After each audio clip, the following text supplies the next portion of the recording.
Cumprimento a todos os meus irmãos com a paz de Jesus. Seja bem-vindo ao estudo da lição número 11, o selo de Deus e a marca da besta. Antes de começar, vamos orar. Pai querido que estás nos céus, na tua presença estamos nesta manhã buscando a tua bênção.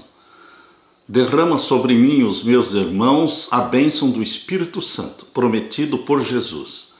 Que Ele abra a nossa mente para compreendermos a Tua verdade profética. E que o Senhor responda os anseios e os pedidos do Teu povo, derramando sobre nós o Teu Santo Espírito. Em nome de Jesus que pedimos. Amém, Senhor. O selo de Deus e a marca da besta. Queridos, o selo de Deus, nós sabemos qual é.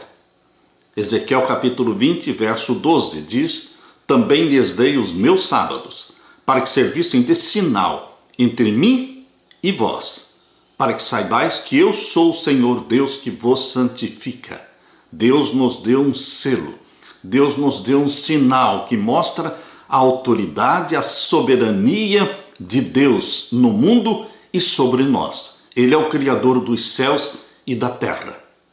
Mas Satanás também tem um sinal de autoridade, porque ele quer ser Deus, ele quer ser adorado como Deus, e ele também escolheu um sinal. Assim como Deus escolheu um dia da semana para ser o seu sinal, o sinal de Deus, o santo sábado, o sétimo dia da semana, Satanás também escolheu um outro dia, em substituição ao sábado. E esse dia está sendo celebrado, santificado no mundo todo. O mundo todo está guardando o domingo, o primeiro dia da semana, no lugar do sábado. Portanto, meus queridos, fica muito evidente na Bíblia o sinal de Deus, Ezequiel 20, verso 12, e também o verso 20, e também o sinal da besta, o sinal de Satanás, que quer ser adorado como Deus. É uma escolha que cada ser humano terá que fazer. A quem adorar?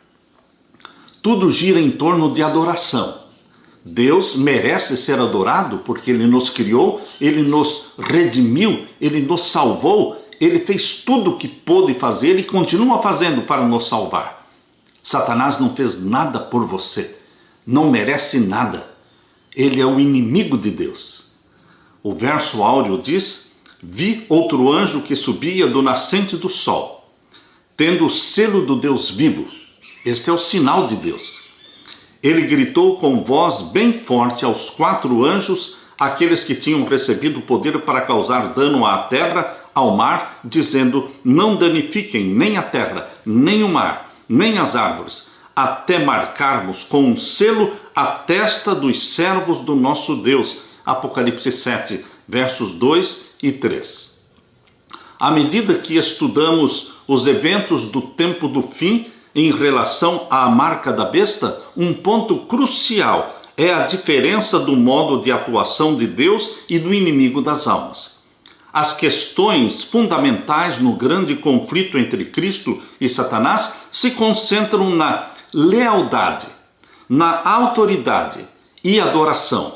As profecias que descrevem o poder da besta em Apocalipse capítulo 13, o chifre pequeno, também descrito em Daniel capítulo 7, que está falando do mesmo poder apóstata que quer ser adorado, e o homem da iniquidade, descrito por Paulo na segunda carta aos Tessalonicenses capítulo 2, estes 3 pontos, Apocalipse 13, Daniel 7, 2 Tessalonicenses capítulo 2, estão falando de um poder que usurpa a autoridade de Deus, ordena lealdade, exige lealdade e introduz um falso sistema de adoração. E faz isso através do uso da força, da coerção e às vezes subornos e recompensas, como diz lá em Daniel capítulo 11, que ele suborna, que ele usa de lisonjas e oferece recompensas. Tudo isso para obrigar à adoração. Em contrapartida, o amor é a força motivadora de Deus. Deus é amor. Em vez de adorar a besta, o povo de Deus encontra sua alegria em adorar o Senhor, Criador dos céus e da terra. é comprometido com Ele porque sabe que Ele é fiel, Deus é fiel. Só uma coisa nos impedirá de receber a marca da besta agora no tempo do fim: um amor a Deus como nosso Criador e Salvador, um amor profundo por Jesus, que nada possa abalar nossa confiança nele. Nesta lição desta semana vamos explorar mais estes temas, porque você e eu somos de Deus. Nós temos sim o sinal, a marca, o selo do Deus vivo. Bendito seja Deus que nos marca como propriedade dele. Aleluia! Na parte de domingo, perseverança inabalável. É o que Deus exige de você e de mim. Uma perseverança no começo da nossa jornada cristã, quando abraçamos Jesus como Salvador, mas uma perseverança, uma determinação de ir para o céu, de querer o céu, uma perseverança e determinação que dura a nossa vida até Jesus voltar. Por isso é uma perseverança inabalável. Em Apocalipse capítulo 14, verso 7, Deus chama todos para adorá-lo.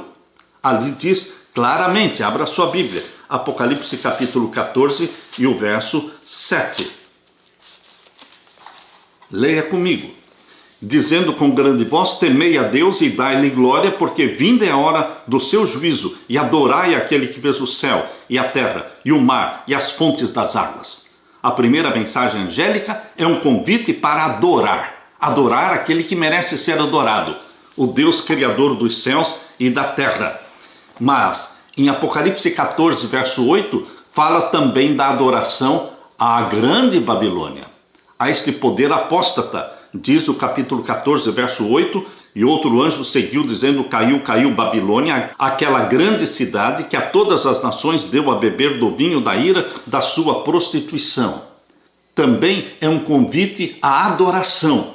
O mundo todo, a Bíblia está informando que adorará a esta grande Babilônia, um sistema falso, religioso, com raízes lá na antiga Babilônia. Essa é a mensagem e a advertência do segundo anjo.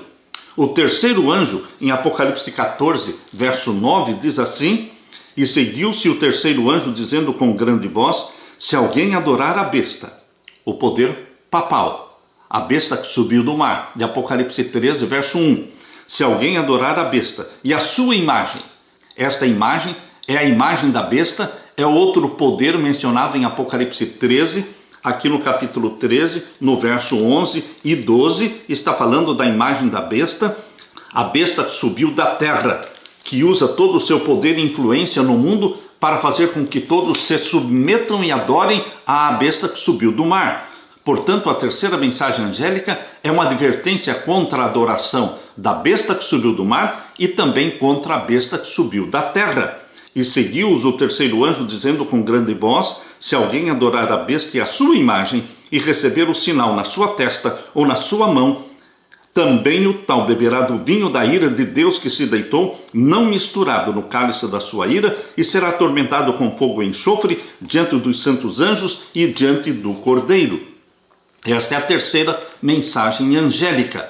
O anjo declara com voz forte: se alguém adora a besta e a sua imagem. Portanto, é uma parceria, é uma dupla que se une para o domínio mundial durante o período chamado de Nova Ordem Mundial. O poder papal, unindo-se aos Estados Unidos da América do Norte, eles vão impor o sinal da besta, exigindo adoração a este poder apóstata. Apocalipse 14, 12 menciona que existe um povo, chamado na Bíblia de o remanescente povo de Deus, os santos. Aqui está a paciência dos santos, Apocalipse capítulo 14 e o verso 12. Aqui diz: aqui está a paciência dos santos, aqui estão os que guardam os mandamentos de Deus e a fé de Jesus. Meu querido irmão, as duas características do povo de Deus nos últimos dias: guarda os mandamentos de Deus e tem a fé de Jesus e tem a fé em Jesus Cristo. Isto é importante porque mostra para você quem é este remanescente fiel. Quem são estes santos dos últimos dias? aqueles que guardam os mandamentos de Deus. Tem Jesus como Salvador, tem fé em Jesus Cristo, desenvolvem a fé de Jesus, mas são obedientes aos mandamentos de Deus. No tempo do fim, Deus terá um povo leal a Ele diante da oposição e perseguição feroz. Por meio da sua graça, demonstrará firme perseverança, vivendo de modo obediente, centrado em Deus, cheio da graça.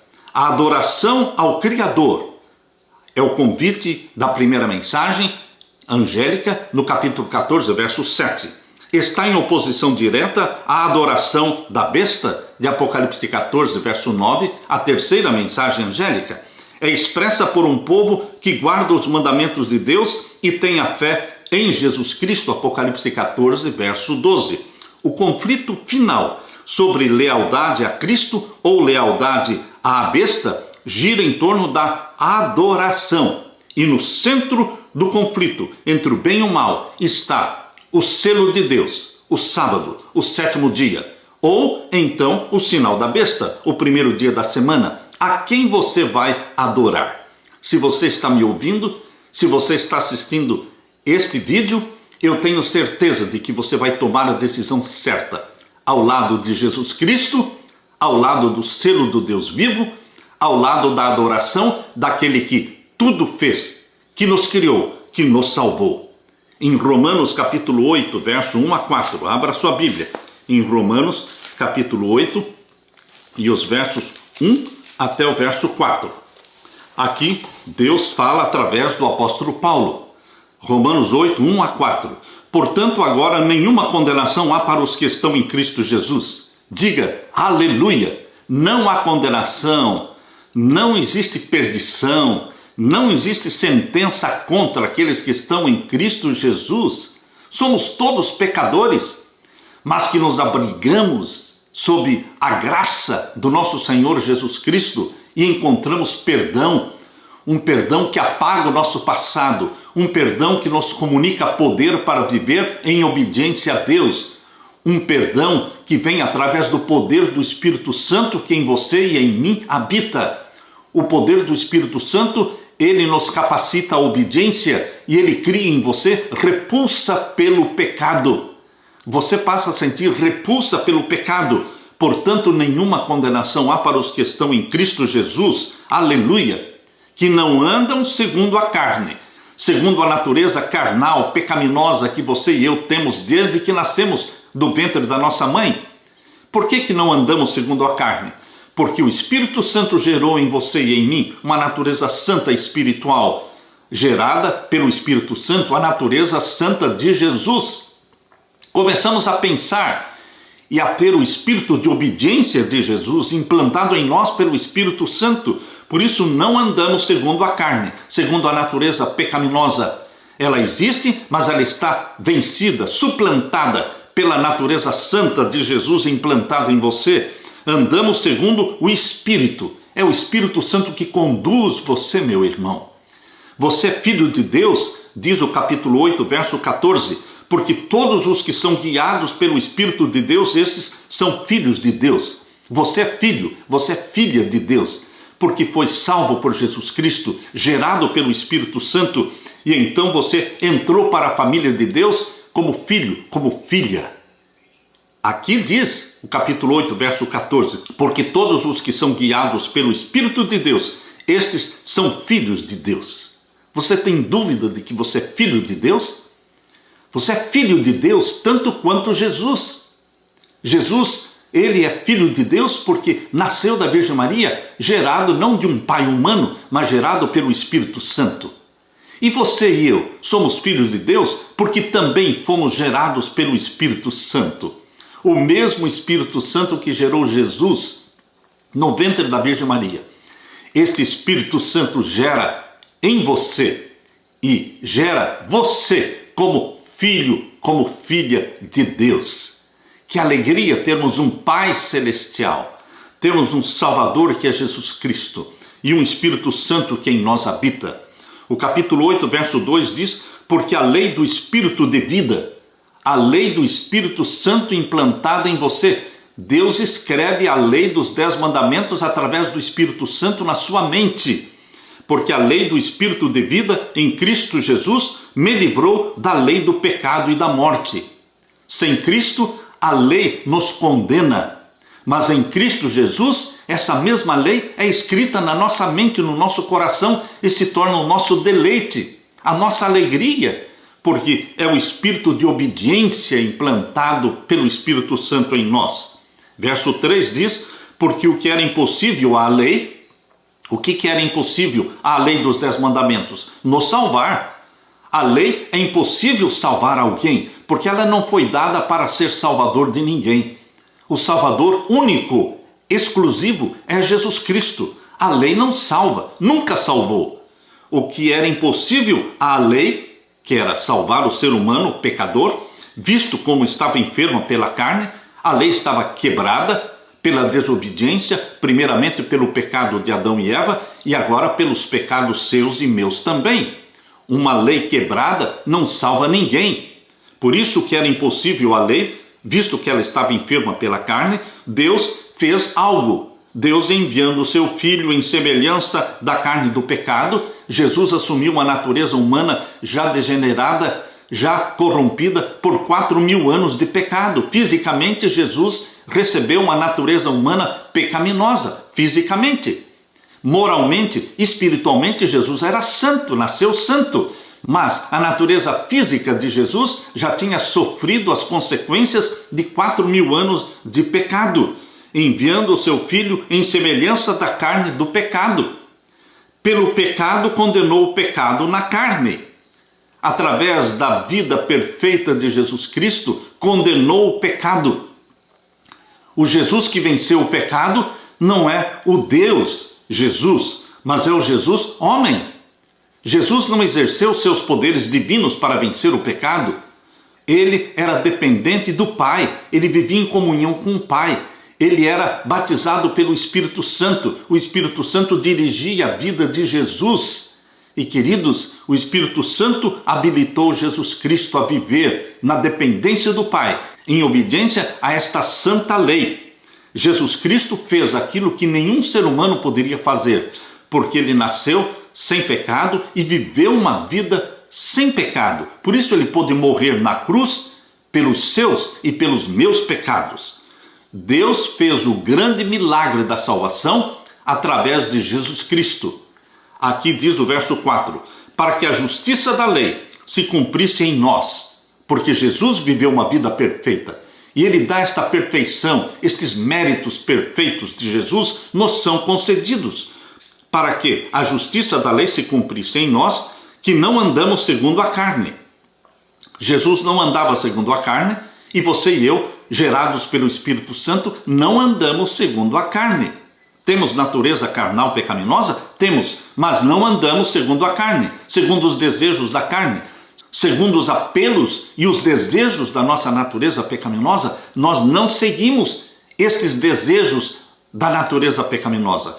Nós somos guiados pelo Espírito Santo, nós andamos segundo o Espírito. É a lei do Espírito implantada em nós, para que a justiça da lei se cumprisse em nós, que não andamos segundo a carne, mas segundo o Espírito. Nós andamos segundo o Espírito. Isto significa que é o Espírito Santo que conduz você, meu irmão. É o Espírito Santo que dá os desejos e santifica estes desejos no seu coração. Vivendo pela fé, nós recebemos a graça divina e nossa vida é transformada. Os seguidores comprometidos com o Salvador não só terão fé em Jesus, mas eles terão a fé de Jesus. A fé de Jesus é aquela fé genuína e verdadeira que não anula a lei. Existe uma fé falsa, muito usada e muito propagada em nossos dias. É uma fé falsa, não é a fé de Jesus. Porque a fé de Jesus nos leva à obediência. É uma fé operante, que resulta em filhos e filhas obedientes a Deus. Mas existe uma fé falsa que pretende anular a lei de Deus.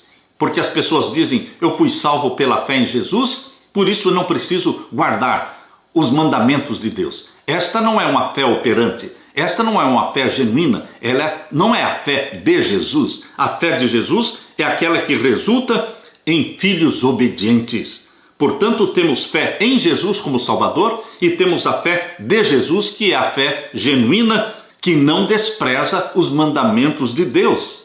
A qualidade da fé de Jesus para o tempo do fim será nossa, e nós permaneceremos fiéis, mesmo até a morte, assim como Jesus foi fiel até a morte. Eu convido você para ler Mateus capítulo 24, verso 13. Não é começar a jornada cristã animado, não é só isso. É fácil iniciar uma corrida animado, com todo o fôlego, mas, queridos, é aquele que perseverar até o fim. O que Deus quer é uma perseverança inabalável. Mateus 24 e o verso 13. Mas aquele que perseverar até ao fim será salvo. Dia a dia, renovando nossos votos de fidelidade a Jesus Cristo. Dia a dia, declarando nosso amor a Jesus Cristo. Dia a dia, buscando o batismo do Espírito Santo. Até quando? Até o fim. Aquele que perseverar até o fim, esse será salvo, será redimido, levado para o céu, será glorificado. Aleluia! Na parte de segunda-feira, o conflito cósmico. Em Mateus capítulo 27, abra sua Bíblia. Mateus capítulo 27, vamos ler então os versos 45 em diante. E desde a hora sexta era o meio-dia, desde a hora sexta houve trevas sobre a face da terra, até a hora nona, 3 horas da tarde, no momento em que Jesus morreu. Ele foi crucificado às 9 da manhã e morreu às 3 da tarde. E perto da hora nona exclamou Jesus em alta voz, dizendo: Eli, Eli, lama sabatani, isto é, Deus meu, por que me desamparaste? Por que Jesus se sentiu desamparado pelo Pai, se ele não tinha pecados? Porque ele assumiu os teus e os meus pecados. De fato, Jesus se tornou pecado na cruz, porque ele incorporou os nossos pecados. Ele sentiu a separação do Deus Pai, que odeia o pecado. Amo o pecador, mas odeio o pecado. E Jesus se tornou pecado, se fez pecado na cruz do Calvário. Por isso ele sentiu a separação do Pai. Deus meu, por que me desamparaste? E alguns dos que ali estavam, ouvindo isto, diziam: Este chama por Elias. E logo um deles, correndo, tomou uma esponja, embebeu-a em vinagre, pondo-a numa cana, dava-lhe de beber. Os outros, porém, diziam: Deixa, vejamos se Elias vem livrá-lo. E Jesus, clamando outra vez com grande voz, rendeu o espírito. Morreu Jesus Cristo na cruz, sentindo-se separado do Pai. Mas, queridos, antes de Jesus morrer, as últimas palavras foram: Pai, nas tuas mãos entrego o meu espírito. Embora sentindo-se separado, desamparado pelo Pai, ele não perdeu a confiança no Pai. Nas tuas mãos entrego o meu espírito. No verso 51, e eis que o véu do templo se rasgou em dois, de alto a baixo, e tremeu a terra, e fenderam-se as pedras, e abriram-se os sepulcros, e muitos corpos de santos que dormiam foram ressuscitados, e saindo dos sepulcros depois da ressurreição dele. Os sepulcros se abriram na sexta-feira, quando daquele terremoto, no momento em que Jesus morreu, mas eles não ressuscitaram na sexta-feira. Eles ressuscitaram no dia das primícias, no dia 16 de Nisan. Jesus morreu no dia 14 de Nisan e ressuscitou no dia 16. E aqui diz que a multidão que ressuscitou com Jesus saiu dos túmulos depois da ressurreição de Jesus, verso 53. E saindo dos sepulcros depois da ressurreição dele, de Jesus. Entraram na cidade santa, na Jerusalém, e apareceram a muitos, dizendo: Nós ressuscitamos com ele. Pendurado na cruz, envolto na escuridão, carregando a culpa, a vergonha e a condenação dos pecados do mundo, desconectado do amor do Pai, Jesus dependia do relacionamento que havia tido com o Pai em sua vida. Ou seja, por meio de uma vida de completa dependência do Pai, mesmo nos momentos bons, Jesus tinha sido preparado para os piores momentos, até mesmo a cruz. Ele desenvolveu um relacionamento com o Pai íntimo, 100% dependente do Pai, 100% controlado pelo Espírito Santo. E este relacionamento de Jesus durante a sua vida na terra é que deu forças para que ele, no momento em que estava na cruz e se sentiu separado do Pai, ele continuasse confiando no Pai, ao ponto de morrer dizendo: na tua mão entrego meu espírito. O Salvador confiou mesmo quando tudo ao redor clamava para que ele duvidasse. Quando parecia que Deus o havia abandonado, Jesus não desistiu, porque ele morreu entregando o espírito ao Pai. Em meio da terrível escuridão, aparentemente abandonado por Deus, Cristo sofrera as piores consequências da miséria humana. Durante aquelas horas pavorosas, apoiara-se às provas que anteriormente haviam sido dadas a ele quanto à aceitação do seu Pai. Pela fé, Jesus saiu vitorioso. Ele é o vitorioso, é ele que dá a vitória para você. A fé de Jesus é tão profunda, confiante e comprometida que os demônios do cosmos e as provações da terra não podem abalá-la. É uma fé que confia. Esta é a fé de Jesus que confia.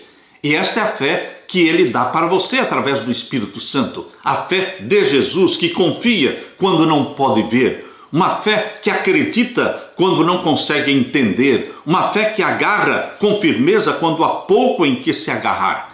Essa fé de Jesus é uma dádiva que recebemos pela fé em Jesus. Ela nos sustentará na crise que está à nossa frente.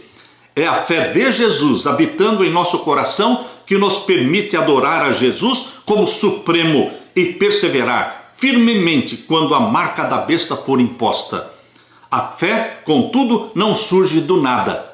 Ela precisa ser desenvolvida na comunhão diária com Jesus Cristo, na dependência diária de Jesus Cristo, no batismo diário do Espírito Santo. Os fiéis aprenderam a viver pela fé dia após dia. É isso que você e eu estamos aprendendo, meu querido irmão. Desenvolvendo a fé em Jesus Cristo e recebendo a fé de Jesus em tempos bons, em tempos maus, quando sentimos Deus próximo e quando sentimos Deus distante, não importa, vamos confiar. Vamos confiar. O justo viverá pela fé. Isto diz Gálatas 3:11. Isto diz também Hebreus capítulo 10, verso 37 e 38. Nós vivemos pela fé. Deus respondendo às nossas preces ou Deus não respondendo às nossas preces. Nós poderemos viver pela fé, como vendo o invisível. Aqui em Hebreus capítulo 10, verso 37 e 38 diz: porque ainda um pouquinho de tempo que há de vir virá e não tardará. Não perca a esperança, não desanime, meu querido irmão, neste conflito cósmico entre Satanás e Jesus Cristo, entre o bem e o mal. Queridos, neste conflito cósmico, você assume um lado, um partido, e é o de Jesus Cristo. É a fé em Jesus Cristo. E recebendo a fé de Jesus, é uma fé operante, é uma fé obediente. Porque ainda um pouquinho de tempo, e o que há de vir virá e não tardará. Mas o justo viverá da fé. E se ele recuar, a minha alma não tem prazer nele. Mas você e eu não recuamos. Vamos continuar avante, olhando para cima, olhando para frente, olhando para Jesus Cristo, o autor e consumador da nossa fé. Aleluia! Na parte de terça-feira, a cadeia da impiedade. A profecia referente à marca da besta é sobre intolerância religiosa. Neste mundo que se declara que existe liberdade religiosa, o que vai acontecer é que esta liberdade religiosa vai acabar. Haverá perseguição, haverá cerceamento da consciência. A profecia referente à marca da besta é sobre intolerância religiosa. Eles vão forçar a todos no mundo todo a obedecer os mandamentos romanos, aos mandamentos papais. boicote econômico contra os que guardam os mandamentos de Deus. Vão ser proibidos de comprar e vender os que guardam os mandamentos de Deus. Haverá perseguição, haverá decreto de morte. Surpreendentemente, é também uma mensagem de encorajamento. Mesmo no pior momento, Deus sustentará o seu povo, porque Deus não é aquele que abandona o seu povo. Deus nunca deixa o seu povo na mão. Ele que conduziu o povo de Israel por 40 anos no deserto, não deixando faltar água e não deixando faltar o pão, através do maná que caiu do céu, ele sustentará agora no tempo do fim, neste período de perseguição ao povo de Deus, da nova ordem mundial, da última supremacia papal, que durará 3 anos e meio, 42 meses, conforme diz Apocalipse 13, verso 5. Ele sustentará os que guardam os mandamentos de Deus e a fé em Jesus. Sustentou Elias durante os 3 anos e meio de perseguição da Jezabel. Sustentará o remanescente fiel durante a perseguição da Jezabel papal, agora no tempo do fim. A história se repete, meu irmão.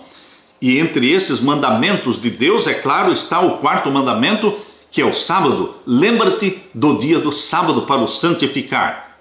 6 dias trabalharás, mas o 7º dia é o sábado do Senhor teu Deus. Isto torna você um filho e uma filha distintos neste mundo. Enquanto todo mundo santifica o 1º dia da semana, você santifica o 7º dia. E é conhecido como sabatista. Queridos, você é aquele que adora o Criador dos céus e da terra. João fala do pior momento, do clímax da guerra de Satanás contra Deus.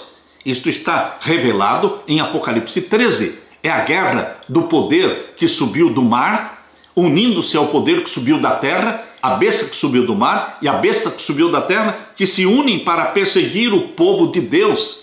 A primeira estratégia satânica nessa campanha é o engano. Apocalipse 13 fala sobre um tempo no futuro em que o diabo trabalhará por meio de um poder político religioso terrestre chamado a besta e recorrerá à força, à pressão e opressão.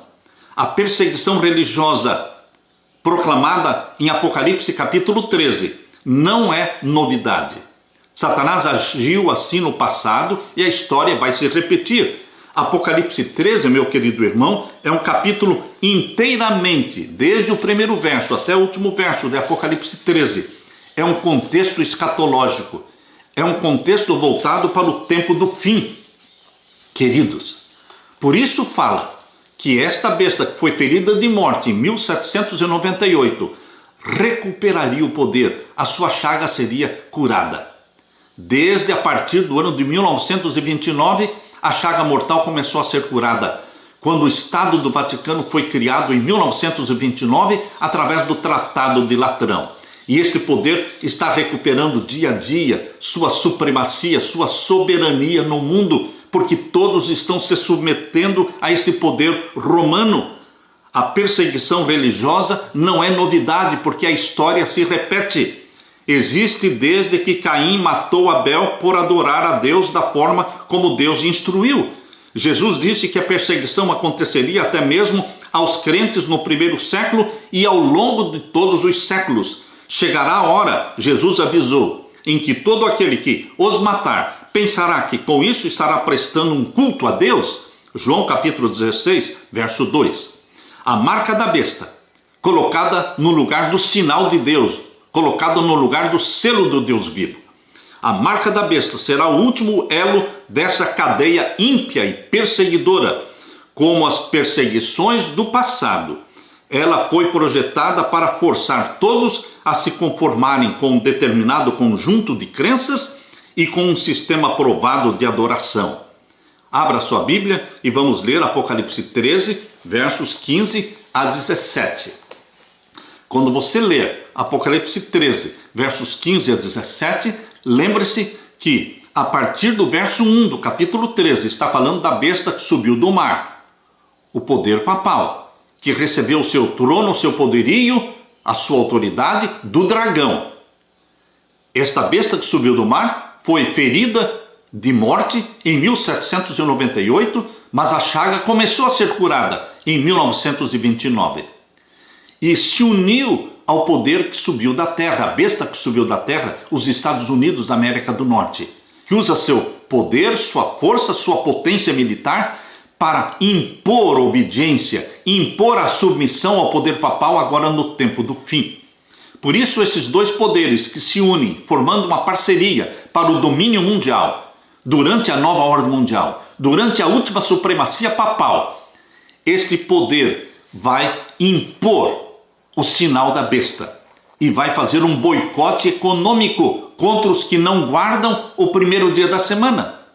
Por isso aqui diz Apocalipse 13, verso 15 a 18. E foi-lhe concedido que desse espírito à imagem da besta. Satanás dá poder à imagem da besta, o poder representado pelos Estados Unidos da América do Norte. Eles são o país número 1 nesta nova ordem mundial. Os Estados Unidos serão usados por Satanás para fazer com que todos se submetam à besta que subiu do mar. Aqui diz, e foi-lhe concedido que desse espírito à imagem da besta, para que também a imagem da besta falasse. Os Estados Unidos vai falar. Os Estados Unidos vai impor a lei dominical. E aqui diz, e fizesse que fossem mortos. Vai ter um decreto de morte também. E fizesse que fossem mortos todos os que não adorassem a imagem da besta. E faz que a todos, pequenos e grandes, ricos e pobres, livres e servos, lhe seja posto um sinal. Que sinal? É o sinal da besta. Em oposição, em substituição ao sinal de Deus, ao selo do Deus vivo. É a luta entre 2 dias na semana. 2 dias na semana estão em guerra, em conflito. É o dia de Deus, o 7º dia da semana, conforme está na Bíblia, nos 10 mandamentos, o Santo Sábado. E o primeiro dia da semana, o domingo, que não tem nenhum verso na Bíblia que manda guardar. Não existe nenhum verso na Bíblia que mande santificar o primeiro dia da semana. Mas Satanás impõe, através do poder papal, um dia espúrio, um sábado falso, para que todo mundo santifique. E é este dia que será imposto pela imagem da besta, os Estados Unidos da América do Norte. Aqui diz, e lhe seja posto um sinal na sua mão direita ou nas suas testas, para que ninguém possa comprar ou vender, boicote econômico, senão aquele que tiver o sinal, ou o nome da besta, ou o número do seu nome. Aqui a sabedoria, aquele que tem entendimento calcule o número da besta, porque é o número de um homem e o seu número é 666, 666. Aqui está identificado o poder papal. Aqui está identificado o decreto dominical. Aqui é anunciado também que depois do decreto dominical haverá um decreto de morte. Queridos, mas o povo de Deus, que conhece o seu Deus, fará proezas. É assim que diz lá em Daniel capítulo 11, verso 32 e 33. O povo de Deus, que conhece o seu Deus, fará proezas e perseverará, não desistirá. A perseguição começará com sanções econômicas para que ninguém possa comprar ou vender, a menos que tenha marca. Quando isso acontecer, a maioria no mundo todo se renderá ao poder papal. Qualquer um que não se submeter será posto sob um decreto de morte, por meio de concessões quanto aos ensinos bíblicos. O diabo está preparando cristãos professos para receber a marca da besta quando o teste final vier sobre nós. O amor de Deus por nós nos fortalecerá e nos preservará durante os tempos difíceis. Meu querido irmão, minha querida irmã, Deus não faz nada sem revelar os seus segredos aos seus servos, os profetas. Deus revelou em Apocalipse 13 este drama final, esta guerra final, esta parceria de 2 poderes que vão dominar o mundo. O Vaticano unindo-se aos Estados Unidos da América do Norte. Eles farão com que todos os 10 reinos, os 10 reinos modernos, as 10 supernações do tempo do fim da nova ordem mundial, todas estas 10 nações, vão se submeter ao poder papal. E haverá perseguição, haverá bloqueio econômico, mas o povo que conhece o seu Deus. Daniel 11 e o verso 32 diz assim: mas o povo que conhece o seu Deus. Você conhece o Deus que você tem? O Deus que você adora? O Criador dos céus e da terra? Pois bem, está falando de você. O povo que conhece o seu Deus se esforçará e fará proezas, porque o Espírito Santo vai se apossar de você. Cada filho, cada filha de Deus será possuído pelo Espírito Santo e sairá vitorioso, como Jesus Cristo foi vitorioso. Jesus Cristo é o nosso exemplo de vitória. Você sairá vitorioso em Jesus Cristo, para a glória de Jesus Cristo. Aleluia! Na parte de quarta-feira, aqueles que seguem o Cordeiro. Quem segue o Cordeiro? Os filhos de Deus, gerados pelo Espírito Santo. Eles seguem o Cordeiro por onde quer que ele vá. Aqui em Apocalipse 13, e o verso 1 e 2. Abra sua Bíblia em Apocalipse 13, e o verso 1 e o verso 2. Leia comigo. Apocalipse 13, verso 1 e o verso 2. E eu me pus sobre a areia do mar, e vi subir do mar uma besta que tinha 7 cabeças e 10 chifres. E sobre os seus chifres 10 diademas, e sobre as suas cabeças um nome de blasfêmia. Os 10 diademas que estão sobre os 10 chifres, esses 10 diademas mostram que esses 10 chifres representam 10 reis. Os 10 reis de Apocalipse capítulo 17. Os 10 reis de Apocalipse 17 e o verso 12. E os 10 chifres que viste são 10 reis que ainda não receberam o reino. São 10 reis dos 10 reinos modernos, das 10 supernações. Queridos, por isso diz aqui no capítulo 13, verso 1, que existem 10 diademas sobre os 10 chifres. Está claro isso? São 10 reinos modernos, agora no tempo do fim. Queridos, quando Jesus Cristo voltar, descer do céu com poder e glória, quando a pedra de Daniel capítulo 2 descer do céu para destruir os reinos da terra, a terra estará composta por 10 reinos modernos. Por isso, a profecia mostra aqui 10 chifres com 10 diademas, e sobre as suas cabeças, que eram 7 cabeças, um nome de blasfêmia, porque estas cabeças representam os líderes romanos que se proclamam Deus. Por isso, nas 7 cabeças estão um nome de blasfêmia. O nome de blasfêmia não está escrito por toda a besta que subiu do mar, não. Está especificamente sobre as 7 cabeças, porque são os líderes romanos que se proclamam Deus, proferindo blasfêmias. Por isso, meu querido irmão, aqui diz no verso 2, e a besta que vi era semelhante ao leopardo. Lembre-se que o leopardo em Daniel capítulo 7 representa a Grécia. A Grécia, com toda a sua filosofia helênica, esta filosofia grega foi assumida, foi assimilada pelo poder romano. E a besta que vi era semelhante ao leopardo, semelhante à filosofia grega, e os seus pés eram como os de urso, ou seja, o urso representava a Medopérsia. Também a filosofia religiosa da Pérsia, da Medopérsia, ela foi inserida no sistema filosófico do Vaticano. Portanto, o Vaticano é uma miscigenação. O Vaticano é uma mistura da filosofia da Grécia, da filosofia da Medopérsia, e aqui diz que a sua boca era como a de leão. O leão, em Daniel capítulo 7, representa a Babilônia. Babilônia, Grécia e Pérsia, estes 3 poderes, eles adoravam o sol. E, queridos, o Vaticano é um poder que adora o sol. Mas ele desenvolveu uma filosofia pagã. O alicerce fundamento da filosofia do Vaticano não é a Bíblia, mas sim as filosofias pagãs da Grécia, da Pérsia e de Babilônia. Por isso era semelhante ao leopardo, ao urso e ao leão. E o dragão deu-lhe o seu poder.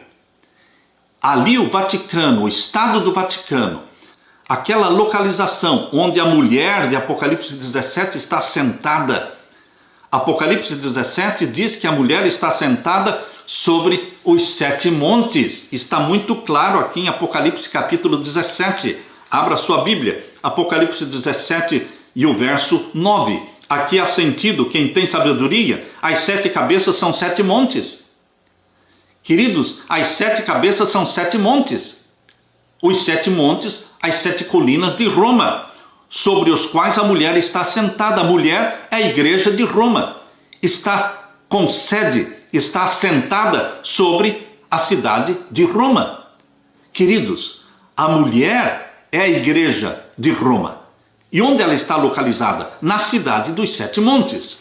Por isso, meus queridos, quando a Bíblia diz aqui no capítulo 13, verso 2, que foi o dragão que lhe deu o seu poder, porque ali estava a sede do poder de Roma pagã. A Roma imperial tinha sua sede ali. Este local, que hoje é chamado de Vaticano, ali eram os jardins de Nero. Ali estavam os jardins de Nero.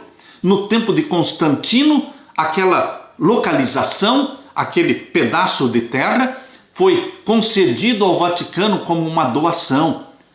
E ali foi estabelecido o trono do poder papal.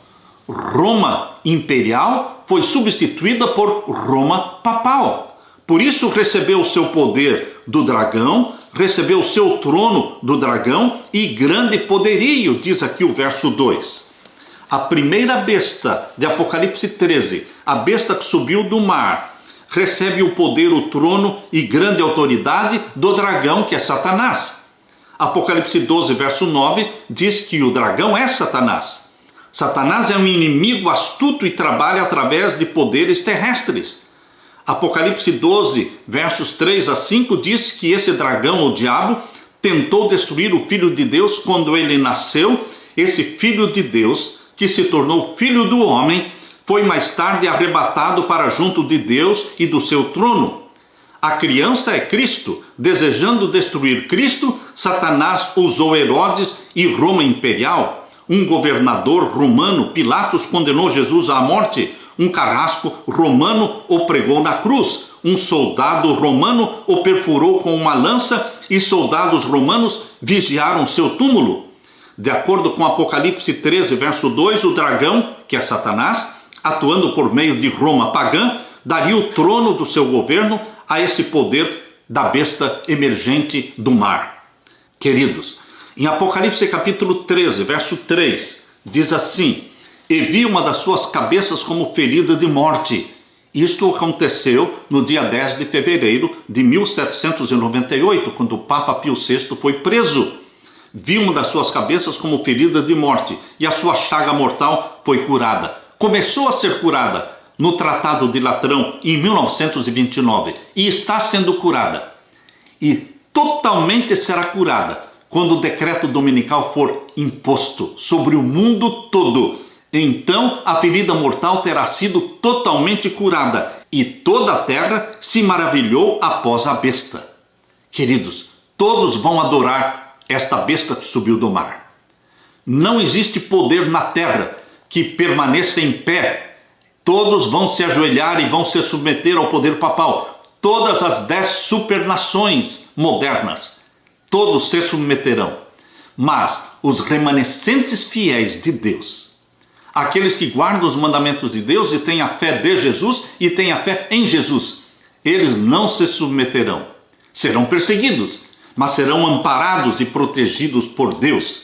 Meu querido irmão, em Apocalipse 14, verso 4, abra sua Bíblia, Apocalipse 14, verso 4, aqui nós lemos: estes são os que não estão contaminados com mulheres. Está falando do remanescente de Deus.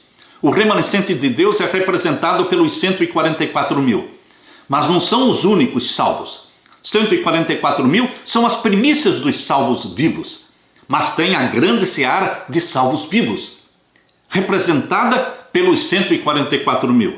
Estes são os que não estão contaminados com mulheres, com igrejas, com filosofias pagãs, porque são virgens, porque eles aceitaram a Jesus Cristo e deram costas para o sol, e não bebem do vinho de Babilônia. Estes são os que seguem o Cordeiro por onde quer que vai. Estes são os que dentre os homens foram comprados como primícias para Deus e para o Cordeiro. E na sua boca não se achou engano, porque são irrepreensíveis diante do trono de Deus. Deus tem um remanescente fiel. E você, meu irmão, você, minha querida irmã, vocês estão sendo convidados a fazerem parte deste remanescente fiel. Não há meio termo. Não haverá posição neutra agora na crise final. Nós vamos assumir um lado. E o nosso lado é o Cordeiro, Jesus Cristo. Nossa obediência é a Ele, aos 10 mandamentos de Deus. O selo que você vai receber não é o sinal da besta, é o selo do Deus vivo e o batismo do Espírito Santo. Aleluia! Na parte de quinta-feira, Jesus, nosso único mediador. Eu não preciso de outro mediador. Jesus Cristo é tudo na minha vida. Jesus Cristo, aqui na primeira carta de Timóteo, abra sua Bíblia, a primeira carta de Timóteo, capítulo 2 e o verso 5. Primeira carta de Timóteo, capítulo 2 e o verso 5. Aqui você pode ler comigo. Porque há um só Deus e um só mediador entre Deus e os homens, Jesus Cristo, o homem. Só existe um mediador, Jesus Cristo, o que morreu por você, o que ressuscitou por você, o que subiu ao céu por você, porque lá intercede por você, e ele vai voltar para nos buscar. Quais são as marcas distintivas do poder da besta? Queridos, em Apocalipse 13, verso 4 e 5, Apocalipse capítulo 13, versos 4 e 5, e adoraram o dragão que deu à besta o seu poder. Quem adora o poder papal está adorando a quem? O dragão, que lhe deu todo este poderio. E adoraram o dragão que deu à besta o seu poder. E adoraram a besta, dizendo: quem é semelhante à besta? Quem poderá batalhar contra ela? É um poder humanamente invencível. Só Jesus Cristo e o seu remanescente fiel que vence este poder que aparentemente é invencível. Mas este poder romano representa o poder de Satanás. E Satanás, cuja cabeça já foi esmagada por Jesus Cristo, ele já é um poder derrotado, porque o poder vitorioso é Jesus. E os que seguem o Cordeiro vencerão juntamente com Jesus. Por isso diz aqui, adoraram, verso 4, e adoraram o dragão que deu à besta o seu poder, e adoraram a besta, dizendo: quem é semelhante à besta? Quem poderá batalhar contra ela? E o verso 5, e foi-lhe dada uma boca para proferir grandes coisas e blasfêmias.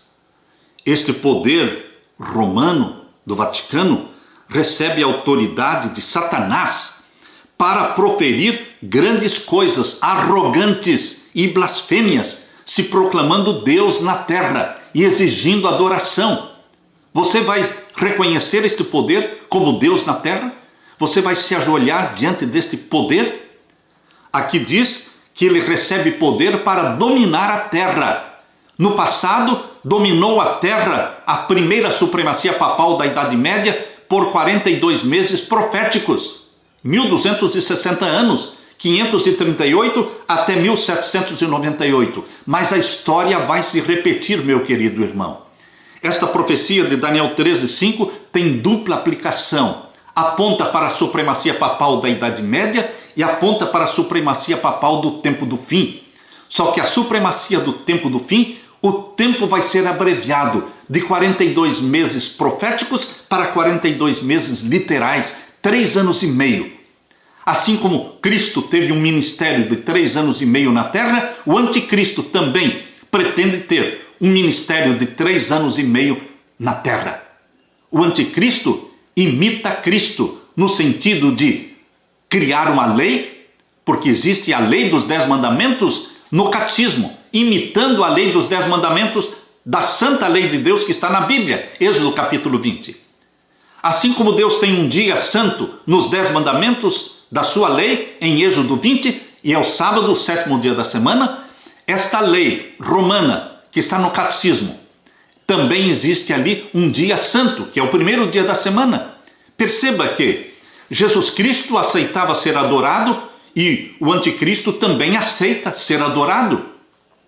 Jesus Cristo perdoava pecados. A Bíblia diz claramente que Jesus perdoava pecados porque ele é Deus.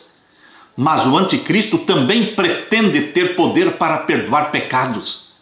Queridos, Jesus Cristo tem um selo, um sinal de autoridade, que é o sábado.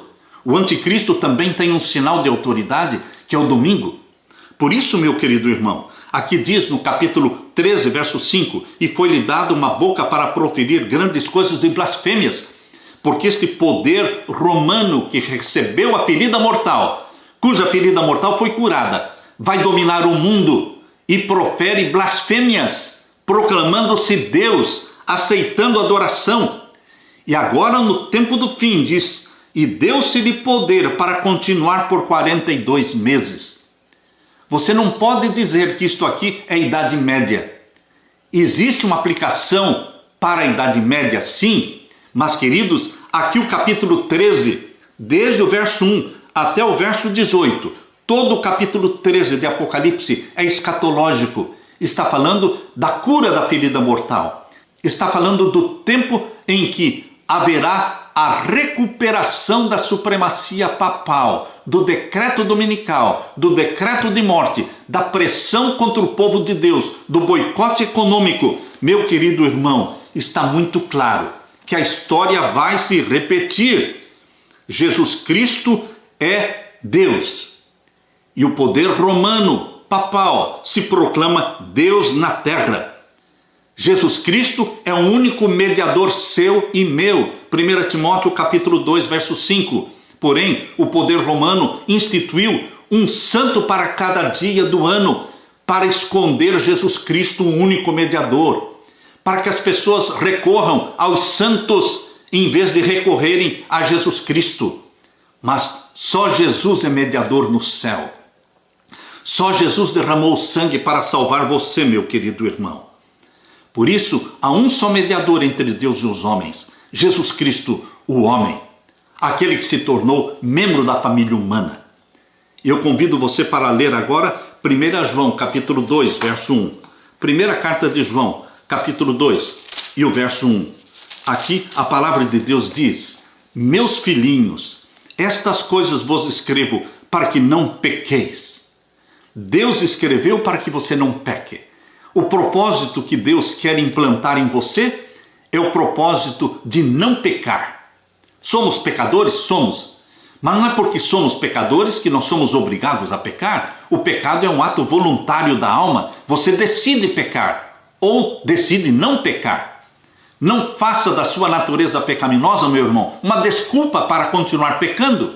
Em nome de Jesus Cristo, a natureza santa de Jesus é implantada em você pelo poder do Espírito Santo e você anda segundo a natureza santa de Jesus, anda segundo o Espírito, não anda segundo a carne.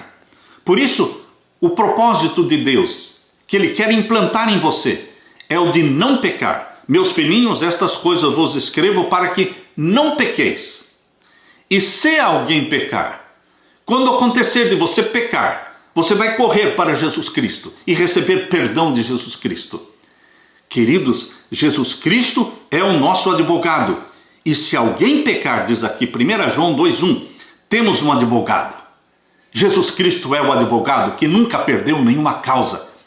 Ele é o grande vitorioso que esmagou a cabeça da serpente. Temos um advogado. Aleluia! Quem é ele? Para com o Pai. Jesus Cristo, o justo. Jesus é o advogado junto ao Pai. E o verso 2. E ele é a propiciação pelos nossos pecados. Ele derramou o sangue dele na cruz do Calvário. Ele é a oferta para perdão dos nossos pecados, o Cordeiro de Deus. E não somente pelos nossos pecados, mas também pelos pecados de todo o mundo. Todo aquele que quiser e crer em Jesus Cristo será salvo. Jesus Cristo é todo poderoso e todo suficiente para salvar, para perdoar todo aquele que recorrer a Ele, confiando neste nome santo, forte e poderoso, Jesus Cristo, o Filho de Deus encarnado, que se tornou um de nós, que subiu ao céu, que está lá como mediador nosso, único mediador. Ele vai voltar para buscar você, meu querido irmão, para buscar você, minha querida irmã. Jesus Cristo voltará. Ele virá para buscar aqueles que Ele comprou com o seu próprio sangue. Ele vai nos arrebatar para o céu. E nós vamos viver com Jesus 1000 anos no céu. E depois dos 1000 anos, vamos descer com Jesus Cristo dentro da Nova Jerusalém. E então haverá a ressurreição dos ímpios. E eles vão cercar a Nova Jerusalém e descerá fogo do céu e os consumirá, se tornarão cinzas. E Deus vai criar uma nova terra. A capital da nova terra é a Nova Jerusalém. E os habitantes da nova terra são aqueles que foram comprados pelo sangue de Jesus Cristo. Nós vamos viver na nova terra. Jesus Cristo é o Rei dos Reis. Habitará conosco, seu trono estará aqui. Você está sendo convidado, meu querido irmão, para fazer parte deste remanescente fiel, que guarda os mandamentos de Deus e tem a fé em Jesus como Salvador e tem a fé de Jesus, que é uma fé operante, obediente. Que Deus derrame sobre você o Espírito Santo. Eu termino deixando com você a bênção do meu Jesus e a paz que só o meu Jesus pode dar. Amém.